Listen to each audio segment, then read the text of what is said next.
वैज्ञानन्ययोगेन भक्तिरव्यभिचारिणि विविक्तदेशसेवित्वम् अरतिर्जन संसति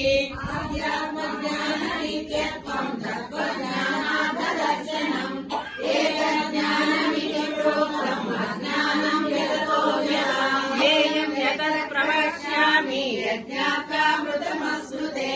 अनादिमत्परं ब्रह्म सत्सन्नाथदुच्यते सर्वधर्माणि पालयन्तः सर्वतोमुखम् सर्वतोमुखलोके सर्वमानुतिष्ठति सर्वेन्द्रियाणामासं सर्वेन्द्रियविवर्जितम् असक्तं सर्वकृत्यैव निर्गुणं गुणभोक्तृ च बहिरन्तश्च भूतानाम् अचरं चरमेव च सूक्ष्मात्मा